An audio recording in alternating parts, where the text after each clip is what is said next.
Mbote biso bonso balandi ya radio télévision Dieu est amour dans le monde, la chaîne qui nous fait du bien. Mbote na biso bonso wabino Mosai Nzambe, l'ambassadeur du Christ Patrick Tete, apôtre de l'Éternel. Vraiment les lots toza béni, tozo ko bana kolobela likambu to banda ki la fois passée na oitali la Pentecôte. Tu bien été nde toloba qui était Pentecôte eza une de grandes fêtes ya ba Kristo après la Pâque. Pour être Pâque ezali kotali sabiso kufa pe lisekwa na Yesu Masia. Si mana Yesu ko kufa pe ko sekwa, la Bible me dit 50 jours après, Molimo Mosanto akitaki likola ba ekoli. Tolobi te que Molimo Mosanto ekitaki pote Molimo Mosanto azali lo côté aza une personne vivante. Ne bandeli nzamba sala ki lokola tata na Nouveau Testament asali lokola mwana pe toza na kati na troisième dispensation o azali ko sala lokola Molimo Mosanto. Le Saint-Esprit est Dieu. Alors Pentecôte, Pente veut dire 50 jours après, bazalaki na kati na chambre haute, Molimo Mosanto akitaki likolo na bayekoli. Molingami, le Saint-Esprit est Dieu. Et ces jours-là, bazalaki bangonyo surtout ensemble na kati na chambre haute. Le tal c'est qu'il a fait passer ba caractéristique et sala qui était Molimo Mosanto akita, tobaki bazalaki bangonyo surtout elongo dans la chambre haute, l'unité, bomoko. Aya bazalaki na bomoko nde Molimo Mosanto asalaki mosala na ya linga esika bomoko ezali place bazana bomoko.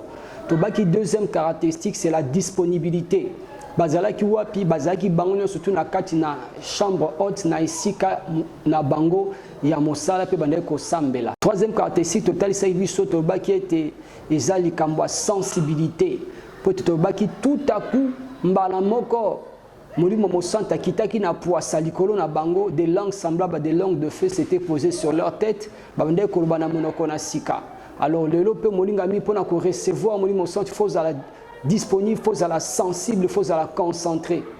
Et quatrième caractéristique tobaki, quatrième élément c'est qui était bango baiba ko yamba Molimo Mosanto ezali likambane ko yikampiko na kati na losambo pe na kati na maloba na Nzambe. La persévérance dans la prière et la persévérance dans la parole de Dieu. On est à quatrième, cinquième caractéristique. Molingami, pour te Molimo Mosanto mi monte sanabo monao bilé Molimo Mosanto ezande maloba na Nzambe. Sika maloba na Nzambe tombwami Molimo Mosanto asala kamusala. Jésus-Christ est Seigneur là où la parole et l'esprit s'accordent. Alors tobaki likambalo sambo, il persévérait dans l'enseignement des apôtres dans la fraction des pains dans les prières. Le sambo et pelisaka moto pour te Molimo Mosanto asala musala nae. Tobaki cinquièmement ezali la patience et la confiance en Dieu. Pour te bayamba Molimo Mosanto fallait baza la patience, fallait batika la chambre haute baza na poste de travail na bango. Molinga mi place batu baza kozela. Place batu baza sika moko bazo zela. Na kati na patience Molimo Mosanto asalaka. Yo peza lokola bakuk na poste de travail na yo. Zala patient pour te tourna ezali Molimo Mosanto ko kitape likolo na yo pe mosale ko salema na kombo na Yesu. Et tolbaki était caractéristique mosusu tolbaki était ezali kambo kozana soif na posa bonde bamia biso aspirer au dans les meilleurs place il pose ezali comme une vie soupir auprès des eaux paisibles ainsi mon âme soupire auprès de toi yango place il pose ezali Molimo Mosanto pasara musala nae. Voici les 6 caractéristiques, cette caractéristique totangela kibiso pona ko talisama pona descente ya Molimo Mosanto.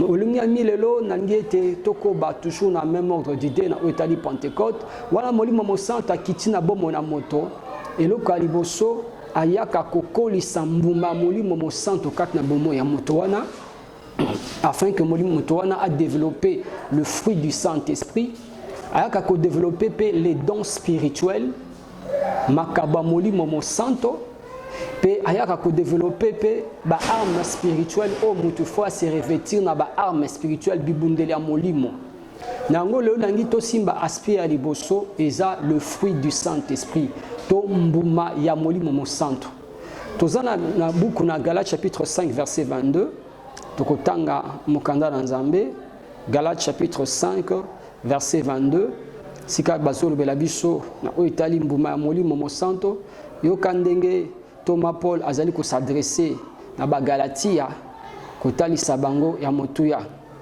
Le 22e verset le biso bototangi na kombo na Yesu. Bah oui, mais le fruit de l'esprit c'est l'amour, la joie, la paix, la patience, la bonté, la bénignité, la fidélité, la douceur, la tempérance. Si vous remarquez que la phrase que mais les fruits de l'esprit, combien on est pluriel, mais combien on a singulier. Mon bate bele bazote abazoba ite bambuma moli momo santo eza bambuma te eza mbuma ya moli momo santo mbuma moli momo santo nde eza na biteni mi libua na kati na yango. Un seul fruit, c'est le fruit de l'amour, mais qui est éclaté en 9 éléments au bauti kotangela biso awa. Bolingami mutawi kozana makaba moli momo santo abeti rokorobo shaka akia bikisi batu babeli babiki bakakatani batamboli. Molingami mais soki azana mbuma moli momo santo te ezaka kapamba. Dans la Bible, dans Matthieu chapitre 16 verset 20, vous les reconnaîtrez par leurs fruits. Bokoye banzete na mbuma na yango. Le fruit est plus important que les dons. Zana makaba moli momo santo azo bonde la pona batu bazo bika, azo bonde la pona batu bazo zwa lobiko, mais comportement na e aza impoli. Comportement na kat na église akoyi ko finga tala unga mondimi abitende nga na bandaki église tata na yo koko na yo. Il y a des pasteurs qui sont comme ça. Azana makaba moli momo santo, azana na ba don na ba grâce na ye, Dieu ne se répond pas de ses dons, mais fruit mbuma moli momo santo ezate. Alors que Dieu ne se répond pas de ses dons, le col nzambe nda pesa ki makabwana, gloire à Dieu, nzamba zo continuer ko sala ye. Mais yango tolingi le loba na nzambe to développer mbuma ya moli momo santo, to développer le caractère chrétien. Bien-aimé dans le Seigneur, les apasi kokuta bana nzambe belé. Mais tozana kat nesika, mais caractère aki bonzambe zate. Mutabazo benga frère en Christ. Mozotela makamazo bimsana munoko na ye ozomituna o aza frère, toi aza frère. Utali mususu o so abi o sœur makambazo loba, aza sœur en Christ, toi aza sœur en crise. Molingami parce que tozoye basusute wapi mwana nzambe, wapi mopagano. Na elateli na biso ekomi ndenge moko na elobe na biso ekomi ndenge moko molingami sengeli différence ezala Bible na biso vous verrez de nouveau la différence entre les justes et les méchants, entre celui qui sert Dieu et celui qui ne le sert pas dans Malachie 3 verset 18. D'où voilà pourquoi tu as creusé na oitali mbuma moli momo santo molingami tozana responsabilité ya kosenga nzambe kolo sunga ngai mbuma oyo tie kati na nga ekola o développer fruit ya moli momo santo kati na yo. Tu peux avoir dedans 1 Corinthiens 13, je peux être capable de parler en des langues inconnues. Je peux être capable de faire ceci, cela. Mais si je n'ai pas l'amour, je ne suis qu'un airain qui retentit. 1 Corinthiens 13, verset 1er. Je ne suis qu'un cymbale. Alors, tu peux avoir des talents. Tu peux avoir des dons spirituels. Au bon de la pona babika kaba malade babiki samaka. Mais ceux qui mbuma moli momo santo ezate moligami ezapamba. On reconnaît un arbre par ses fruits. D'où nous voulons entrer en profondeur pour entrer bako swata ko fungula likambuya mbuma moli momo santo. Bien-aimé dans le Seigneur, toi qui me suis, nous avons intérêt à démontrer to bengami to sala to za ba témoin Yesu Masia. To za ba témoin na Jérusalem, na Judée, na Samarie jusqu'aux extrémités de la terre comment ils ande nezaleli na biso. Le fruit du Saint-Esprit démontre le caractère chrétien. Mais le fruit de l'Esprit, nous avons dit c'est un seul fruit, mais il y a des éléments et nakati, il y a 9 éléments nakati. Mais le fruit est moko. Tant que vous parti nayo, pour qu'on il y a déjà parti à joie, il y a déjà parti à paix. Nazo senga lelo nzamba sunga oke parti wana oyo pourquoi liaki e bota lisusu na kombo na Yesu. Babi le fruit de l'esprit c'est l'amour. La Bible dit, déclare, un premier élément, c'est l'amour. L'amour, yango moko s'est éclaté, ils ont fui, na kati nango tozana bolingo. La Bible dit dans Romains 13, verset 8, ne devez rien à personne si ce n'est de vous aimer les uns les autres. Kozana nyongo ya bigudite, kozana nyongo ya mutu ya lipapate, kozana nyongo ya mutu ya montrete. Nyongo moko que la Bible nous permet, c'est la dette de l'amour. Toluka bolingo. Bolingo nde eumela kati na bandeko. Bolingo nde evanda kati na yo. Bolingo eumela bolingo ponaka te. L'amour ne s'enfle pas d'orgueil. 1 Corinthiens 13 épaisse caractéristique à l'amour. L'amour ne soupçonne pas le mal, l'amour ne s'enfle pas d'orgueil, l'amour ne se vante point. Bolingo tout akatolote, bolingo minzamba sunga biso motema na biso tonda na bolingo. Là il y a l'amour, le Seigneur agit. Place bolingo sala kamusala nango, monimo santo pas sala kazalaka. Alléluia. Zamba tondi sabiso na bolingo. Alobi na biso kona na Matthieu 5. Si vous n'aimez que vos propres frères, faites-vous là quelque chose d'extraordinaire, même les païens en font autant. so bolingaka bandeko na bino moko est-ce que bozo sala likamoko spécial atako bapagano pe basala kaka ndenge moko na yebi na ngai te bolingami bolingo ekotindika yo ata moto na yebi te na kopesa mbote na nzela à cause amour ata moto bolingami azandeko ya munoka mboka na ngate lokola nga za muluba na pona pende ka muluba ya yo na kati na l'église comme tribalisme c'est koti musala nzambe kola yebi kaza muluba ye fati aka na chiluba po bansu babi eyowa bayanoli suko kuna ba Congo ba swali ba se sentir ndenge nini bien aimé toza to sal bengi to benga mito sangisa mabote belé yango zomona ba gens église a bongo balubaka batondi bansu baza lokola lésé côté côté na kati ya l'église ba Congo babi ke passer azarane muluba molingami non totika makambo wana molingami nzamba sunga biso Jésus-Christ est venu pour nous rassembler babina biso na kati na Bible ni ni juif ni grec ni tout toza biso sur kati na kolo Yesu Masia alors to sala lisanga bolingo ezana batu nyonso tout totika ba parti pris na l'église ba Congo basangeni parti na bango baluba basangeni parti na bango ou basoye basangeni parti na bango eza sur cette église té babi ils avaient tout en commun. C'était une famille. Les premiers chrétiens, ils étaient tous ensemble dans les mêmes lieux. Il y avait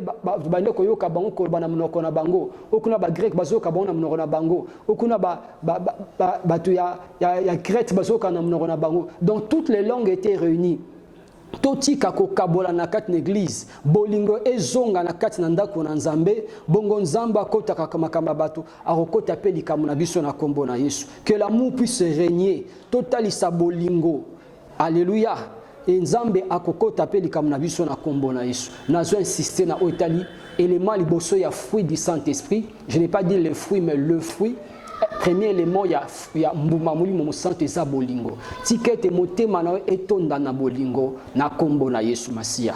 Deuxième élément tozozwa c'est la joie. Philippiens chapitre 4 verset 4 réjouissez-vous toujours dans le Seigneur, je le répète, réjouissez-vous. Réjouissez-vous toujours dans le Seigneur, je le répète, réjouissez-vous. Ce qui apôtre Paul azozwa style oya kolobela. Je le répète. Alors déjà, bo sepela katango nyo surtout kat nankolo abande susu na bakisi na bandeli bo sepelaka. Ça veut dire que la joie a une grande place na bomo ya bana nzambe. Molingami ko seka ezaka susu te sengweza susu te.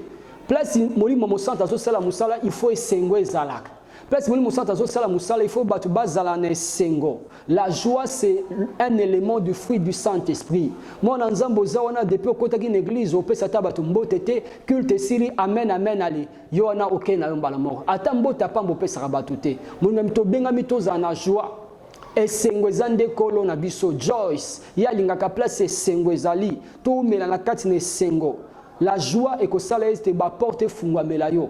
La joie est aussi la même en temps on de quoi yebito peseta bonjour au sali au sekisi moi mukie ndeko protocole aux yamba besoin au sala musala département accueil aux yamba batu bonjour au kangie longi au pesa mutu place non ndeko aux sana accueil na service ya hôtesse accueil zane sengo et mutazo ya moi sourire sert et ça rend moi bien aux yamba gloire à Dieu bonjour ma soeur bonjour maman oyo pesier sika. Ata mutu anaza ina kanda uta ina onanda ku mamoni moi sourire car ya frère ya sœur et saluer moi ba bien bonga motema na biso tondi sama na esengo tozala batu na esengo tola kisa esengo bisika nyonso tout je le répète réjouissez-vous na bandeli bo sepela kakati na nkolo.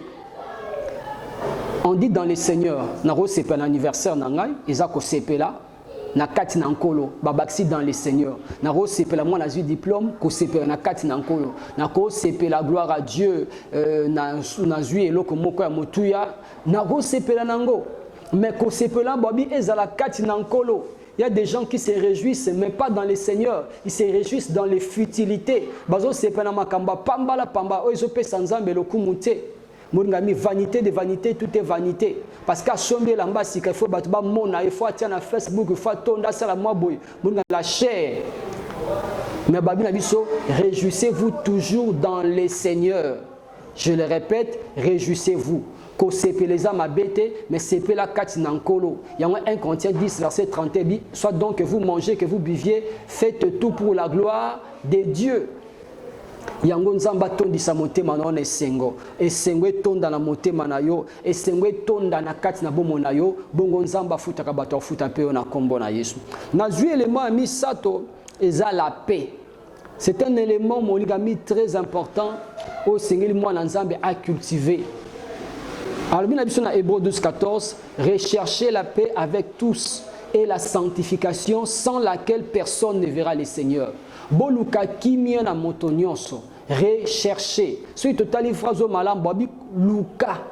Babi te que attendez la paix mais rechercher to luka yango. Le mwana nzambe bele so ya senga pardon te ngape na osenga pardon te. So pe alukinga te ngape na osale rien. Avant na ndengwana et totie biso so bana 1900 ça bana ngani keba ngape na zati ngape moningami to luka kimia na babi luka kimia quand muta lukaka eza muta se déplaçaka muta lukaka eza muta saka sacrifice frère ozaona sœur ozaona na ndeko ngana eto solaka te me boze église moko yo na ndeko bosambela église moko me ngana kipaka ete ce n'est pas normal boza famille moko bosali elle wenge elle Paris elle BCBG molingami to bengami to zala bato kimia mwana nzamba za muta kimia Yesu abi je vous laisse ma paix je vous donne ma paix nazo pesa kimia na lokola mokili pesa kate mais kimia nga nazo pesa ekese na mokili tozo bela molimo mo santo molingami to benga esprit de paix place molimo mo santo azali kimie zalaka kimie umelaka molingami totika ba mésentente totika ba parti pris totika ba coterie ya lekingai o ngana lingie ya lobaki na nga boye ya saki na nga boye bien sûr molingami tout homme est faillible toza parfaité lelo osaline de komabe lelo tamsu ya salio mabe et c'est possible que yo pe oko isama na kati na mabe kotala te pa yo ezana kati na lisu na ye obosani o ezana kati na pa na yo ya munene kutu koleka nango to luka kimia na moto nyonso rechercher la paix avec tous mamsu ba comprendre te babi eba na soto luka kimia ngo ba yo koma fana na yo koma so master na ye na di ke mutaza mutaba polémique na di ke mutaza mutaba makambo aza luka makambo luka mambu na osatu na luki kimia na ye mais non c'est la sagesse na ye bandeni ya vivre na ye po ete makambo eza malamu non c'est la sagesse na ye bandeni ya kovanda na ye po ete na koisa masu na kati na erreur wana te mais naza na ye problème te na kopesa ye bonjour na so naza likambo na soi na ye na partager na c'est ça un enfant de Dieu combien de binemi oza na bango ete ngana kinganda to solaka te ongana voisin na biso tokanga binemi kata papier kata lai kenda mama nga songa na solution le bakoko na ngaza sa mabela c'est quoi mais moi na nzambe ndazo ba makamba bongo molingami songa na solution baba sanga litsapi 6 nga vraiment na yaka mabe nga na lingaka biloko bongo te moi na nzambe tu es chrétien ozana molimo santo kati na yo ozokisa molimo santo soni Bible na Ephésiens 4:30 n'attristez pas l'esprit de Dieu. Toi attristé molimo mo santo te na pesio de voir luka kimia kutana ndeko wana ozelate ke ya vers yo kende ko senga bolimbisi bolimbisi zakara te ke ngande na sali mabe ngande na banda non ata moto molingami o ya osali mabe ata basali yo mabe mais yo pona kimia oriko ba non ndeko en tout cas na makambo likani limbisanga. C'est ça un enfant de Dieu, rechercher la paix avec tous. Bongo nzamba rokota likamona yo. Nzamba pambola ndeko Patrice ngoyi mosoko a mbeli biso. Luka kimia na moto nyonso. Peto la mali bosona yawe. Nako ebisa yo lelo. Trimina na nzambe koya. Changer bombo ina yo lelo. To luka kimia. Alléluia. Moyemba zo yemba mesoka monika ndeko moko ka koti na église a changer. Moningami. Tika likamwa na kombo na Yesu. Nazali na frère moko tout ça na kati na église tema bazali na nyongo na epa bandeko mosusu yaona bibotika makambo def sera biloko na kati na église c'est raconte ka biazo ke fo tape offrande azali na nyongo na ngoko ke tape offrande écrit pour le mino bino yo ko lobane bongo te tika ino na tiano l'offrande sima na ngo bosa makambo mosusu nzamba sunga biso to luka kimia. Quatrième élément c'est quoi? La patience. Bien aimé, la patience est un élément de fruit du Saint-Esprit. Batebe ba ko kanga motema te aza motema moto aibi ko zelate. Jacques chapitre 5 verset 7 babina biso comme le laboureur attend le précieux fruit de la terre prenant patience à son égard jusqu'à ce qu'il ait reçu le pluie de la première et de l'arrière saison. Jacques chapitre 5 verset 7. Bien-aimé, prenons patience à son égard. Moto era ke kolona nguba na ye akekolo na lidesu na ye akokanga motema akozela kino lidesu wana ebota akokanga motema akozela kino te nguba wana ebota akoya kobwakela kango mai tango na tango pa kozela soki 6 mois soki 9 mois to une année pour que amona lidesu na ye nguba na ebota mutu akokanga motema kino tango ekoki nde bo mpe bazosenga na biso bana nzambe tozala patient basu balingi lamba lelo lia lelo buka lelo lamba lelo lia lelo donc lelo kana ye foka na zwa ya nzambe umelaka en tout cas vraiment tika na moli bala ngweso me na tika na kenanga ta yaka to vanda molinga mi zala patient kanga motema molinga mi ozana fiancé yo banda mi ebele yo na azui fiancé ne amakomi na déjà ko consommer le kola babalani non molinga mi zala patient zela tana yo libala ekoya nzamba osala o grâce fiançailles eza libala te zala patient molingami kanga motema même le na kat na ministère le frère Moura Ibikara 5 verset 6 verset yo na bimi déjà ngana pasteur ngana évangéliste prophète international bo et tout ça mungami zela batielo maboko zela papa bon de la pona yo atio maboko batu tolingi presser lelo yango to sa marnarat na précipitation zala fidèle zala patient kanga motema zela tana ope ezali tourna ezali na kena machine fufu na kuti batu mulongwa batu boy mais le kola courir ezalaki et na zongi quelque temps après na monique mulongwa na epusani mutala na machine fufu azate tant que courir ezali biso soronika fufu le kola nzamba za ba ya batu nyonso to na biya yo pe lipambole ezali molingami kanga motema keba kosimba kisi keba ko envier batu onga pe na ngina saka le kola ndeko die donné oyebi tende na zwaki yango oyebi te sura kotaki wapi oyebi te sura simba kinini yo zolula ye kanga motema zala patient bongo nzambo wana kotaka makamba bato auselo pe bolamu la patience eza élément moko ya moto azana kondima kendaka pressé te okeno ko simba kisi ça de moi je sanga bien après au pasteur au moniso l'église na etonda yakanga na relaxation ndi ba osala koto nga na relaxation yo ko contact mo finalement moi bandimba ya lokola banzinzi kusomba mitu ça moi bonne c'est papa tikanga nazana nga tana moi 50 fidèles nanga nazana nga 100 nanga male mbenzamba osunga biso mais so lingi vie après c'est pour ba mona nga na jeep ba mona na nini nayebi ke nyonso to nazana zemi nango likamuza na tana yango jeune serviteur zala patient na kombo na Yesu. Cinquième élément dans le fruit du Saint-Esprit, c'est la bonté. La Bible dit que la bonté est très importante. Dans Ephésiens chapitre 5, verset 9, Ephésiens chapitre 5, verset 9, bolamu efutaka, bolamu ekofungolo bikuke, bolamu ekosala ete yo zala qualifié. Ephésiens chapitre 5, verset 9, car le fruit de la lumière consiste en toutes sortes de bonté, de justice et de vérité. Le fruit de la lumière consiste en toutes sortes de bonté, de justice et de vérité. Mungami, bolamu. Zala molamu na batu nyonso. Na ponate lokola yaza mutandu ngala za moloba. Lokola yaza bote, bolamu eponaka te, sala bolamu na batu nyonso. La bonté ekosala ete molingami e qualifié yo.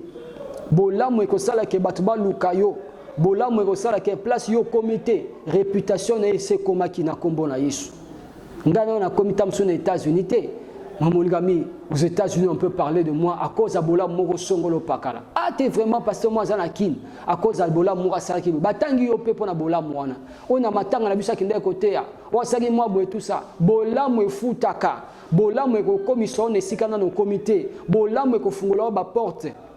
Ke bazoba nga na za méchant sera na nga mbeli nga blagité munami okasi ke wana ndeza eza grade zala malamu to la ki sabolamu pe bolamu wana ekufungula bikuke na kombo na Yesu tozala ndeko na biso na komba Abigail na 1 Samuel chapitre 25 Bible biso na verset 3 c'était une femme pleine de bon sens et belle de figure. Abigail azaki na mobali mona komba Nabal était très méchant. Et vraiment, il s'est qui était mobali naye David a kosenga bile ya kolia. Mabitala David atini biso sesa biso atamwa bile ya kolia onyo soza nango pesa. Abikanyanga la kata David ndenani. David ndenani so bato baso ki ma libosa saola. Ngala ke biso damage na ngala ke pesa bangodi. Il s'est dit aki ne côté kuna. Ça bile on est en pesa. David n'était pas encore roi mais il avait toute une armée de 600 hommes qui était près de lui, habitait Lelo Kaka. Ceux qui avant bouté comme Tito comme Tongo, ceux qui attendent mutu moko na kati ya ndako ya Nabal rotikala, ata PC, ata fourmi, bango sur Lelo bazo kufa. David a 600 hommes, a 300 soit biboti na bagage, toi qui na 300, autres qui na saccagé na ndako ya Nabal et loko moko rotikala te nyama su fourmi nyoso bazo kufa. Abigail, pourquoi azaki malamu, ayebe ko vanda na batu. Ba serviteur ba servante ba yebisa mama biga yo vandiawa kune yindite basali moko ba yiki kona ko bana mokoni na biso na bala pesa ta moi o bazala na maboko epa David mais aboyi ko pesa afingi kutu bango nde ezabwe David a décidé bomanda ko mbimba biso surtout à tokufa soko sala le côté 1 Samuel 25 babi sache maintenant et vois ce que tu as à faire. Sache maintenant et vois ce que tu as à faire. Abigail a télémi na bola munaye azu mapa azu ba raisin azu biloko tie na cheval naye atindiki liboso ye mo azolanda na sima et David azoya pona sala mabe akutana biloko utu ote mama za na sima ata la mobe Abigail aye ti pene penaye akoyi na makone papa David ko sala mabe te nazala kite e mobana nga répondre ibongo limbisa na bala zaka méchant lokola kombo na ye ko sala boité okoisa makila bato ba innocent.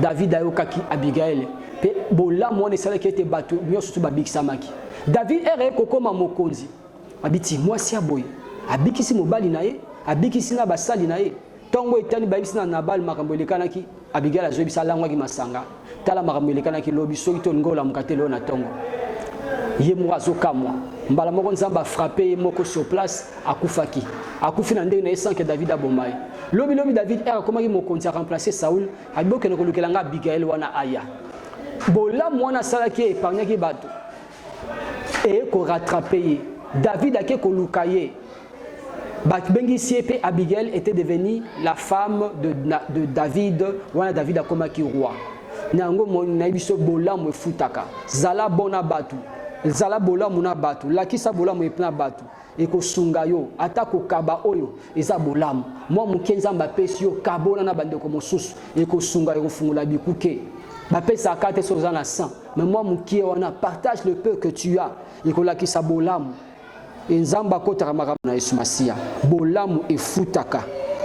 La bénignité, 6e élément, la bénignité zanini caractère de ce qui est bénin.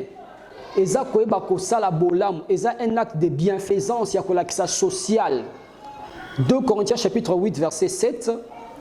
Tozotanga ngonanu 2 Corinthiens chapitre 8 verset 7, la bénignité eza caractère et loko eza bénin koeba kosala bolam epa na bato.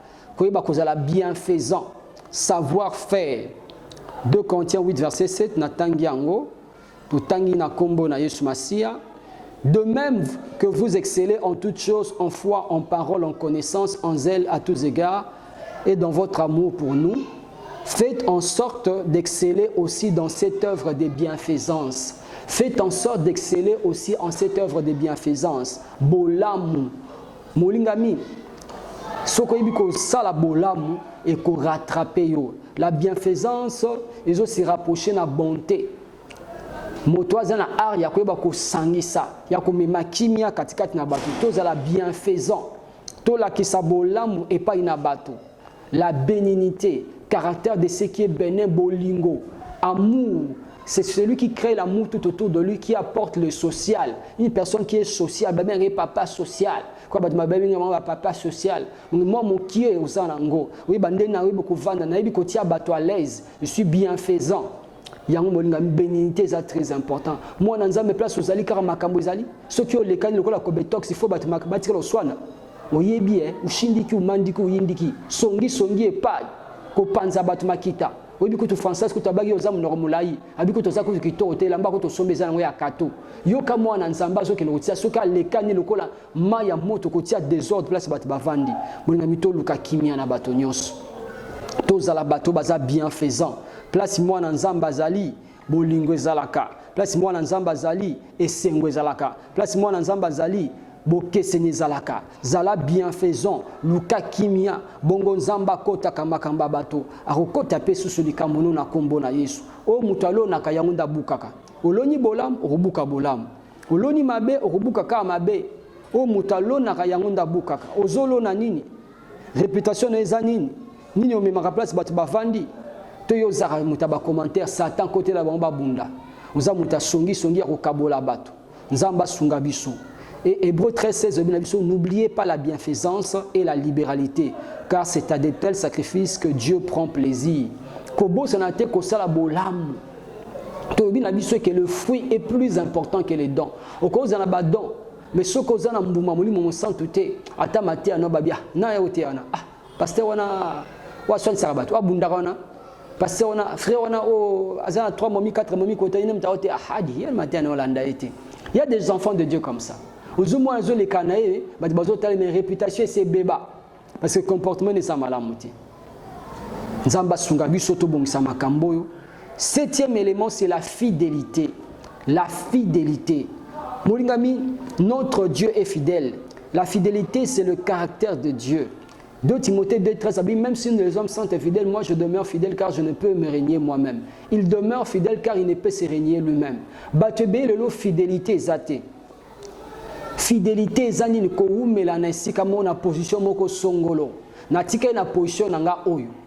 Makambo nzambe za politique te leo na zaina opposition le kuna na kena union sacrée na zaina union sacrée le kuna na kena opposition. Makambo nzambe za politique te.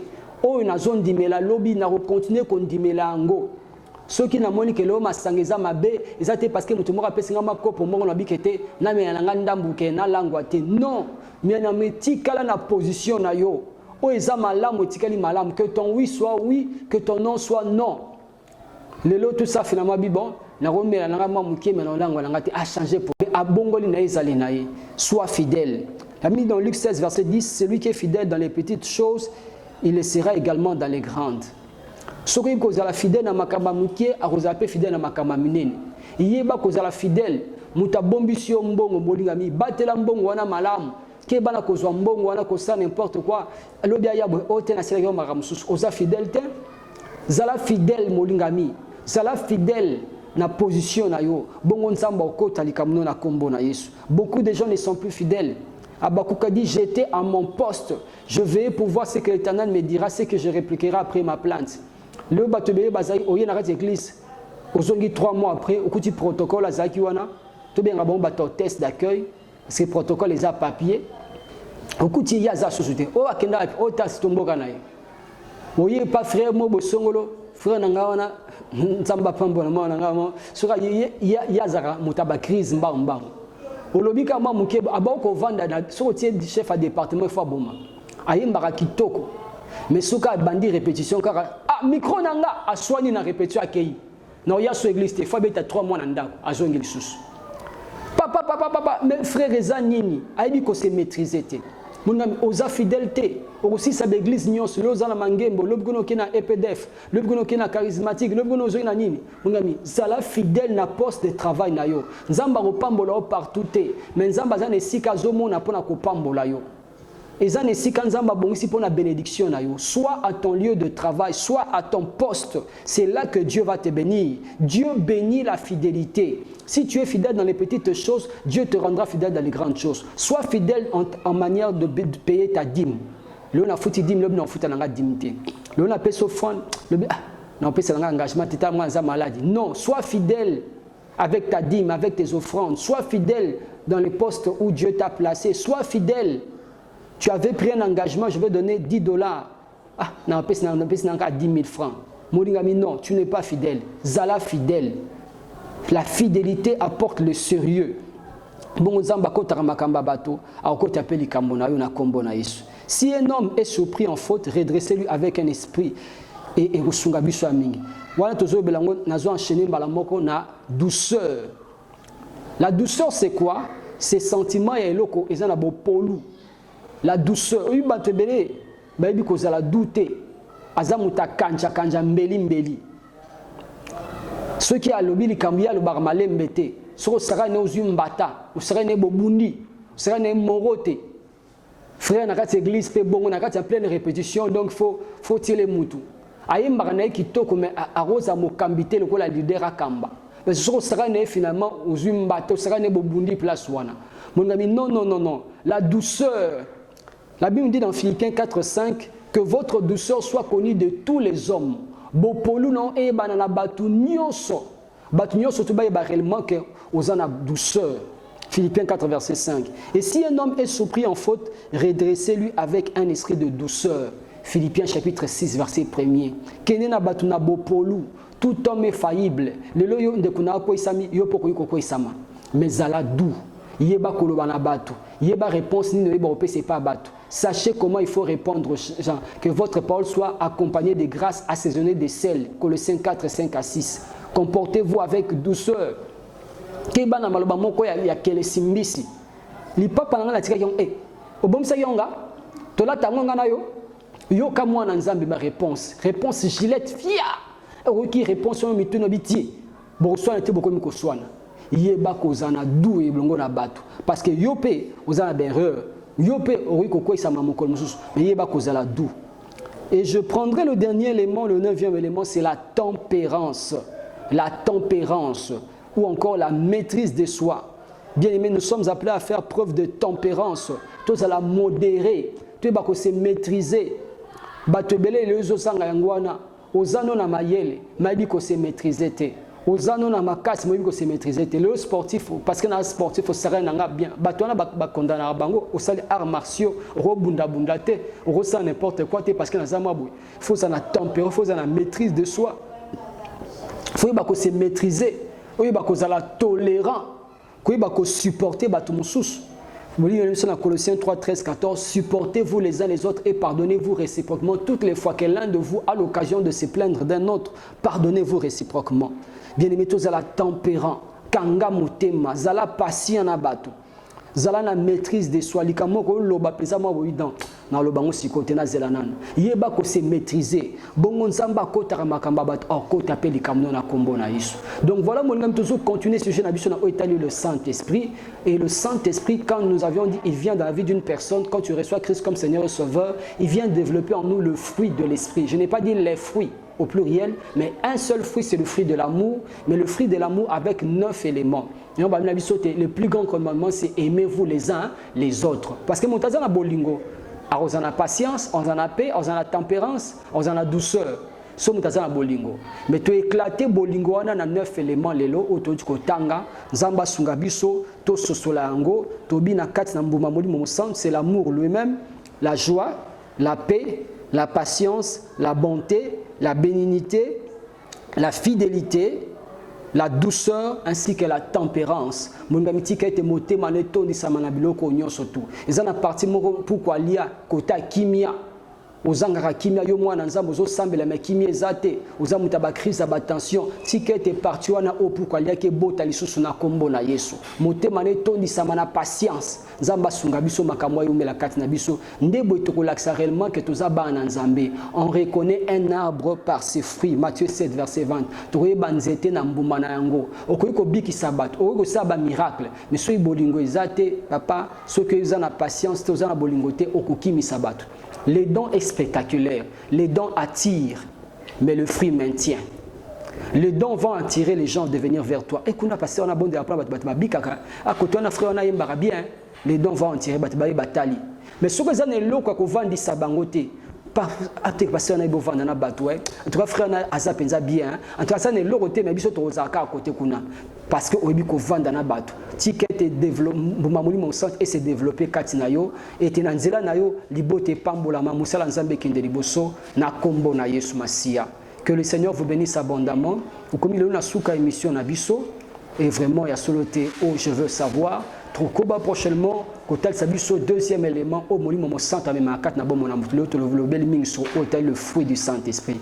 Zambé à Pambola Bisso, Azong Samingi, continuez qu'on l'émission à Bisso, continuez qu'on tourne à Bisso, ma question, numéro Zana au bas de l'écran, Tuna Motuna Nayo, ceux qui souhaitent autorisé sous ma question, na plus 243 81 030 65 47, plus 243 81 030 65 47 toti ba SMS na numéro affiché au bas de l'écran Nzambe apambola biso le sambo langa été mbuma molimo au santé s'est développé katinayo parce que le fruit du Saint-Esprit c'est le caractère chrétien de boye ba ya solo réellement que tous abana Nzambe que Dieu vous bénisse merci na balandi nyonso pe na déconnexion na sima machine Nzambe apambola biso na kombo na Yesu. Alléluia Alléluia Alléluia Makasi na ngai Alléluia, Alléluia, protection na ngai, Alléluia, Alléluia, esengo na ngai, Alléluia, Alléluia, protection na ngai, Alléluia, Alléluia, esengo ya rema, Alléluia, Alléluia, kimia na biso, Jésus.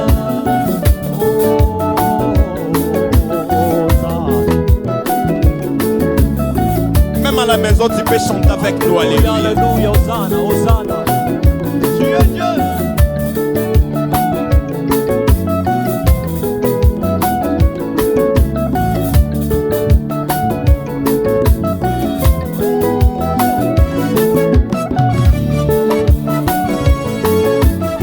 Est-ce qu'il y a quelqu'un qui peut pousser le cri de joie?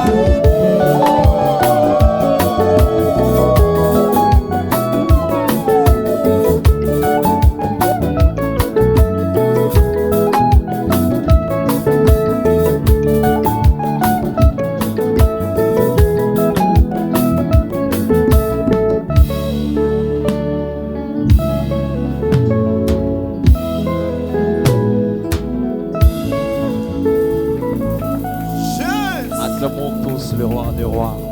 Il mérite l'adoration.